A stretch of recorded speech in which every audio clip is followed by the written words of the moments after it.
Après, de Stephen King. Traduit de l'anglais par Marina Borazzo, lu par Charles Morillon. Alors oui, je peux voir les morts. D'aussi loin que je m'en souvienne, il en a toujours été ainsi. Rien de commun avec le film Sixième Sens, cela dit. L'expérience peut être instructive ou flippante, le gars de Central Park par exemple, voire carrément chiante. Mais la plupart du temps, c'est seulement un fait. Comme écrire de la main gauche ou être capable de jouer du classique dès l'âge de 3 ans. Ou déclarer une forme précoce de la maladie d'Alzheimer à 42 ans comme mon oncle Harry.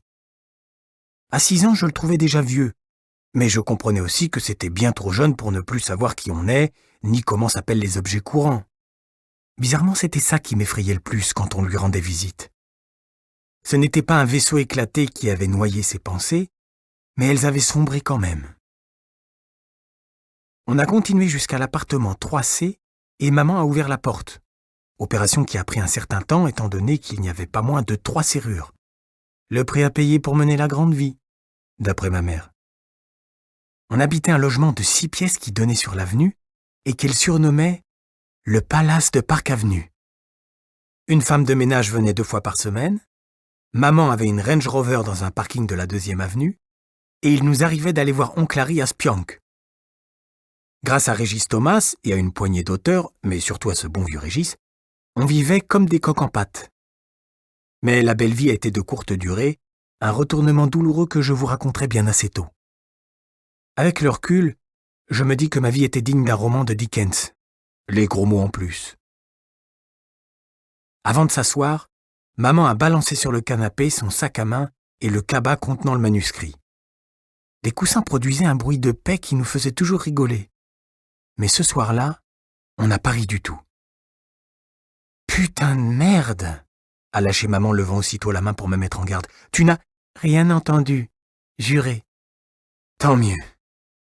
Il me faudrait un collier qui envoie une décharge électrique chaque fois que je dis des gros mots devant toi. Ça m'apprendrait à faire gaffe. Elle a froncé les lèvres pour souffler sur sa frange. Bon, il me reste encore 200 pages du dernier bouquin de Régis. Comment il s'appelle, celui-ci ? Je savais déjà qu'il y aurait Roanoke dans le titre, c'était inévitable. La revenante de Roanoke. C'est un de ses meilleurs, selon moi. Il y a pas mal de... Enfin, les gens se font des tas de câlins, quoi. J'ai désapprouvé en faisant la grimace. Désolé, Jamie, mais les femmes raffolent des émotions fortes et des étreintes passionnées. Elle a jeté un regard au manuscrit dans le sac, maintenu par 7 ou 8 élastiques. Il y en avait toujours un qui cassait, inspirant à maman les jurons les plus mémorables de son répertoire. J'en emploie encore un certain nombre d'ailleurs. La seule chose qui me fasse envie dans l'immédiat, c'est un verre de vin. Ou même une bouteille entière, tiens. Mona Burkett était la reine des emmerdeuses et son mari sera peut-être plus tranquille sans elle. Mais pour le moment, il est effondré. J'espère sincèrement qu'il a de la famille pour le soutenir. Ça m'ennuierait beaucoup d'être réquisitionné. Elle aussi, elle l'aimait. Maman m'a lancé un regard étonné. Ah oui ? Tu crois ça ? Non, je le sais. Elle a dit un truc méchant sur la dinde que j'ai dessinée, mais après, elle s'est mise à pleurer et elle l'a embrassé sur la joue. C'est ton imagination, James. Elle n'avait pas l'air convaincue malgré tout. Je pense qu'à ce moment-là, elle avait déjà compris.